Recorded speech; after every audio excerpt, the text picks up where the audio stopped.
কিন্তু এভাবে রান্না করলে বাজার থেকেও কিন্তু বেশি মজা লাগে। পোয়া মাছ, ইলিশ মাছ এরকম আর কি কাঁচা রান্না করলে। আজকে কিন্তু অনেক মজাদার একটা রান্না করবো, দেখতে থাকুন। আসসালামু আলাইকুম, সবাই কেমন আছেন? আশা করি সবাই ভালো আছেন। এই যে এখানে কিন্তু আজকে আমি আমার পছন্দের তরকারিটাই রান্না করব। পেঁয়াজ ভাজা ভাজা করে নিতেছি। আজকে রান্না করব ফোয়া মাছ ভুনা। আর ফোয়া মাছ কিন্তু বাজার থেকে কাঁচা রান্না করলে আমার কাছে বেশি ভালো লাগে। আজকে কিন্তু ওইরকম ভাবেই রান্নাটা করব। এখানে অল্প পরিমাণে রসুন বাটা আর জিরা বাটা দিয়ে দিছি অল্প।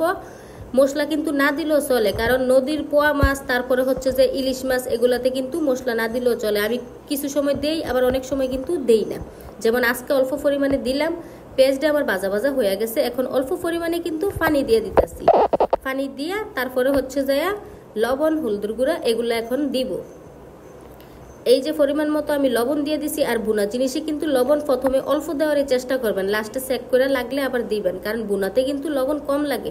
হলুদের গুঁড়া, মরিচের গুঁড়া এগুলো কিন্তু দিয়ে দিছি।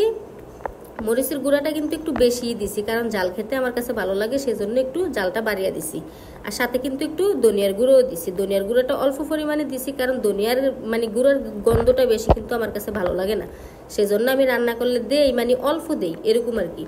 এই যে মশলাটা আমার কষানো কিন্তু হয়ে গেছে। এটা 2-3 মিনিট আমি মশলাটা কষাইছি, কষানো হয়ে গেছে। এখন দিয়ে দিব আমি আমার মাছগুলা। এই যে মাছ দেখেন উপর দিয়ে কিন্তু দিয়ে দিতেছি। মাছটা কিন্তু কষিয়ে নিমু প্রথমে। ফোয়া মাছ কিন্তু এভাবে রান্না খুবই পছন্দ আমার। আর আমাদের বাসার ওরা পছন্দ করে না, অন্য অন্য সদস্যরা পছন্দ করে না। আমার কাছে খুবই ভালো লাগে ফোয়া মাছ, ভাজা রান্না করলে বেশি একটা ভালো লাগে না। এই যে মাছটা কিন্তু আমি উল্টিয়ে উল্টিয়ে দিতেছি খুবই সুন্দর করে, যেন দোনো ফিটটা সুন্দরভাবে হয়। সাথে কিন্তু একটু পানিও দিয়ে দিতেছি। এটা কিন্তু কষানোর জন্য দিছি, এটা কিন্তু আমি জল দেই না। এই পানিটা দিয়ে আমি কষামো মাছটা, যেন ভালোভাবে মাছটা সিদ্ধ হয় আর মশলাগুলো যেন মাছের ভিতরে ঢুকে। এই দেখেন মাছটা কিন্তু আমার কষানো হয়ে গেছে। আর একটা মাছও কিন্তু ভাঙে না, কারণ ফোয়া মাছ কিন্তু রান্না করার সময় আস্তে আস্তে লাড়বেন, আর বেশি লাড়াচাড়া করবেন না। বেশি লাড়াচাড়া করলে কিন্তু মাছ ভাঙা যায় তাড়াতাড়ি। ফোয়া মাছ কিন্তু অনেক নরম, সেজন্য আমি বেশি লাড়ি না, আস্তে করে লাড়া দিছি। 2-1 বার যাই দিছি, আস্তে আস্তে করে লাড়া দিছি, বেশি লাড়াচাড়া করি না, যেহেতু কাঁচা রান্না করতেছি ভাঙা যাওয়ার সম্ভাবনাটা কিন্তু বেশি। এই যে এখন আমি আরেক ফিট উল্টিয়ে দিতেছি, দোনো ফিট সুন্দরভাবে হওয়ার জন্য।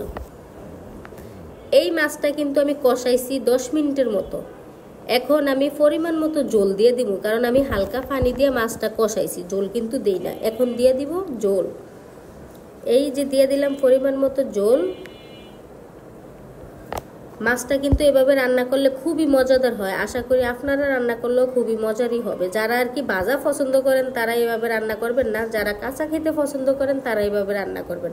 অনেকে আছে ভাজা ছাড়া খায় না, যে কোনো মাছই হোক ভাজা ছাড়া খায় না। অনেকে আবার কিছু কিছু মাছ এভাবে কষিয়া রান্না করে, আবার অনেকে ভাজা রান্না করে। আমি কিন্তু ভাজাও রান্না করি।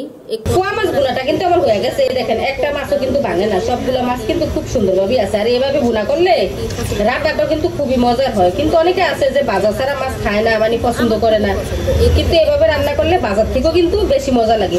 পোয়া মাছ, ইলিশ মাছ এরকম আর কি কাঁচা রান্না করলে। আমাদের ঘরেই একজন আছে যে এরকম কাঁচা রান্না করলে খায় না, কিন্তু আমার কাছে খুবই ভালো লাগে। লাল শাক ভাজি, আর এখানে কিন্তু ভেন্ডি ভাজি করছি, আর হচ্ছে যে অল্প করে একটু লাল শাক ভাজি করছি। ওই দিক দিয়ে ভাত বসিয়ে দিছি। আর এখানে কিন্তু আমার পোয়া মাছটা ভুনাও হয়ে গেছে।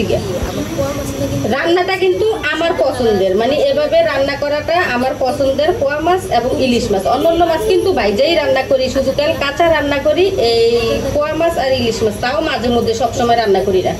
তো কেমন হয়েছে আপনারা বলবেন। আশা করি আপনারা রান্না করলে অবশ্যই মজারই হইব। তো সবাই ভালো থাকবেন, সুস্থ থাকবেন। আল্লাহ হাফেজ।